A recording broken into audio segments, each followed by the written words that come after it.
এখনকার ছেলেমেয়েরা কল্পনা করতে পারবে না আগে আমরা কি কি কারণে মার খেতাম। মার খাবার পরে কাঁদলে, মার খাবার পর না কাঁদলে, না মারা সত্ত্বেও কান্নাকাটি করলে, খেলা নিয়ে বেশি মেতে থাকলে, খেলতে গিয়ে মার খেয়ে আসলে, খেলতে গিয়ে কাউকে মেরে আসলে, বড়দের কথায় উত্তর না দিলে, বড়দের কথায় তেরা উত্তর দিলে, অনেকদিন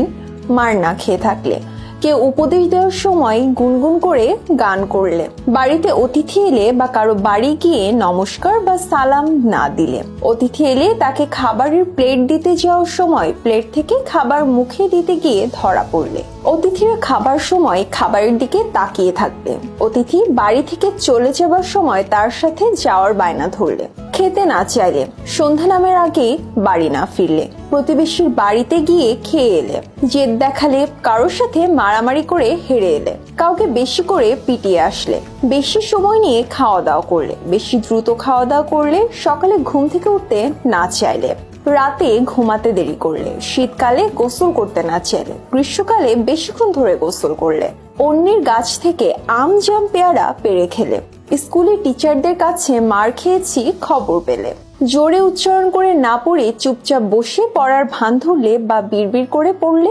পড়ার বইয়ের মধ্যে গল্পের বই রেখে পড়ার সময় ধরা পড়লে, পরীক্ষার আগে টিভি দেখলে, আচার চুরি করে খেলে, উষ্টা অর্থাৎ হোঁচট খেয়ে পড়ে গেলে উঠিয়ে আবার মারা হতো, কারো বাসায় বেড়াতে গিয়ে নিজের বাসা মনে করে লন্ডভন্ড করলে, স্কুলের সামনের কোনো দোকান থেকে বাকিতে কিছু খেলে বা খেলনা কিনলে, দুপুরে না ঘুমালে, পাশের বাসার কেউ পরীক্ষায় বেশি নাম্বার পেলে, খাতার পৃষ্ঠা নষ্ট করলে, বইয়ে দাগাদাগি করলে, শোকেস থেকে নতুন প্লেট গ্লাস বের করলে, পুকুরে ডুবতে ডুবতে চোখ লাল করে ফেললে, বড়দের আড্ডার মধ্যে ঢুকলে। আপনি কত কত নম্বর শুনেছেন কমেন্ট করে জানিয়ে দেন।